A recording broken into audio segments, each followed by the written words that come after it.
Consistency, take 1. Consistency, take 2. Consistency, take 3. Consistency, take 4.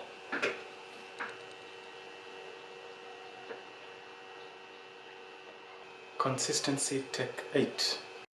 Hi there, welcome to my third app diary.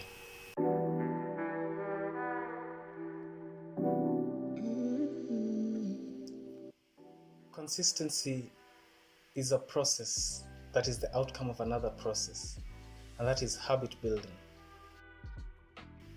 At least that's how I see it. When you're able to draw several days in a week for months on end, you could say you've achieved consistency.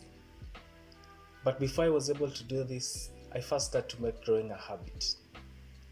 Now, building a habit may or may not be easy depending on what other habits you already possess.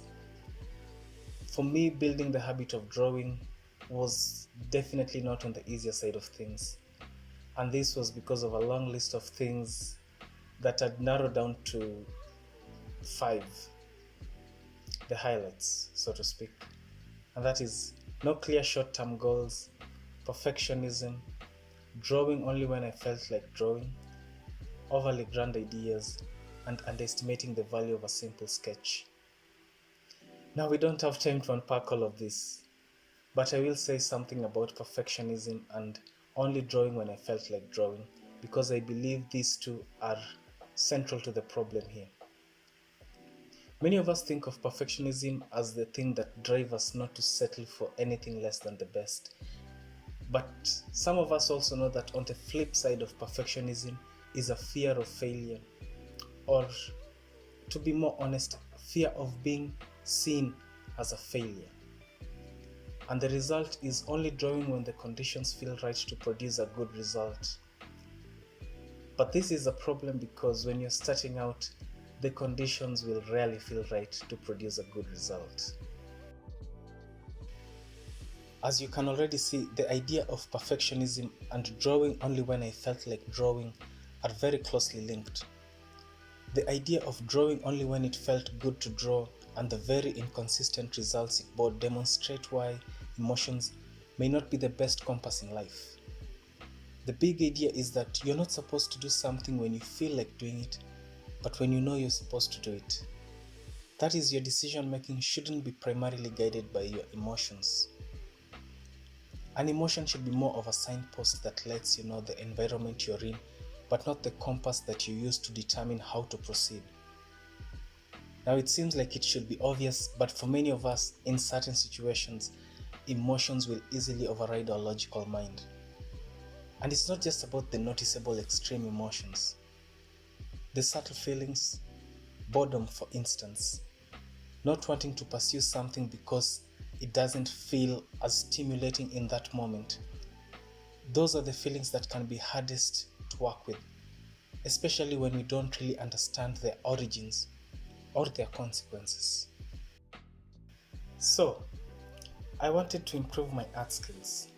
To do this, I needed to start drawing more consistently. And to draw more consistently, I needed to make drawing a habit.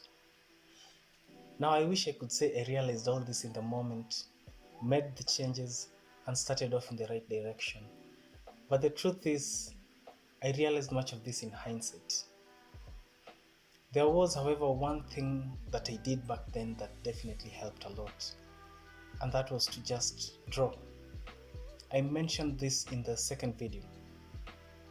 See, at that point in time, I was going through a transition, and I wanted to make the effort to at least start drawing more regularly, because I was really dissatisfied by the fact that I had failed to commit to just 1 hour of drawing on a regular basis when I knew I was capable of so much more.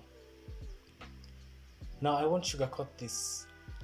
Showing up day after day was an emotional challenge.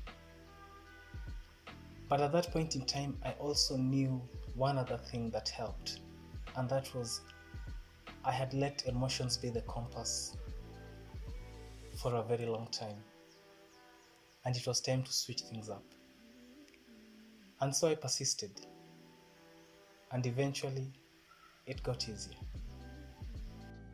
At this point in time, I'm happy to report that I've attained a reasonably high level of consistency in my drawing, and I credit this to 5 main things.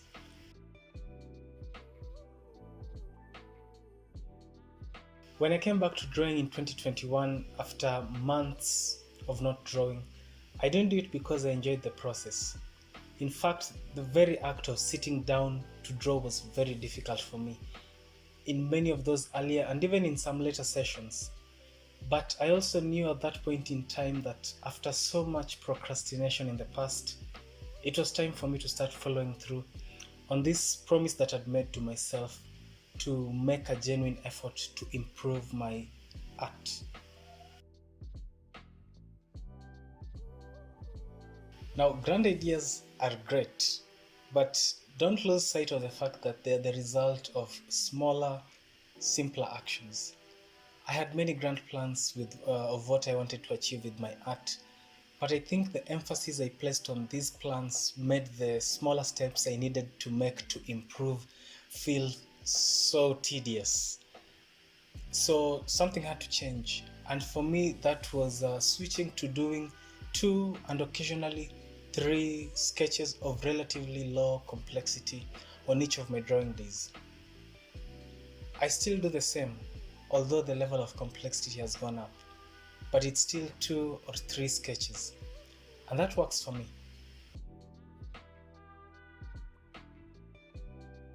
I used to envision coming home from my day job, working out a bit, and then sitting down and doing however many drawings the experts recommended so I could improve at a good pace. The reality, unfortunately, is that after coming home from work on most days, I often felt too tired to even imagine drawing. And the solution was to compromise. So what I do is I draw 3 days each week on alternating weekdays. Sometimes I also draw over the weekends, but that's usually reserved for special projects like the drawings I use on these YouTube videos and sometimes animations.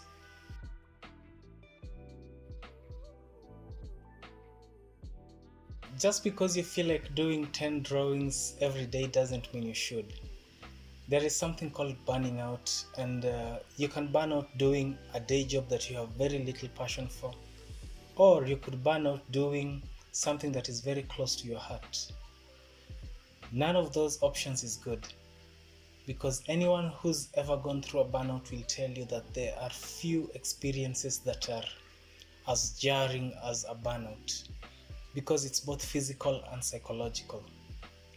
So curb your enthusiasm, learn a pace that is reasonably challenging but also sustainable in the long run.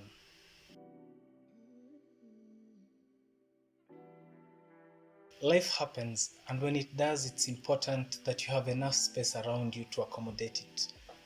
When you beat yourself up because something happened and you fail to stick to your drawing schedule, in my experience, that does not make it any easier for you to show up the next time. Even as you make this commitment to show up and follow through, you have to remember that you are incredibly human. There are many days that I was supposed to draw and I failed to do so. Sometimes I had a very good reason, others I just had a very good excuse. Either way, while you don't want to make a habit of not following through, a worse habit would be being cruel to yourself anytime you failed to follow through. When I failed to put in the work on a day that I could have been drawing, I tried to address it with something I'd describe as compassionate honesty. And that is accepting that there was a missed opportunity and trying to understand exactly why I didn't take up that opportunity to draw, and then committing to make a genuine effort to draw on the next drawing day. So this also requires that you build a good level of trust in yourself so it doesn't become a cycle of making promises, not following through, and then just making more empty promises. So there's also something there about having a respectful relationship with yourself, but that's a story for another day. A wise person once said that a habit is just a behavior that we've set to default. For a behavior to become the default, it needs to be something you've performed repeatedly under many different circumstances, with many different internal and external variables at play. You do all this to make the act of drawing or sketching more and more familiar.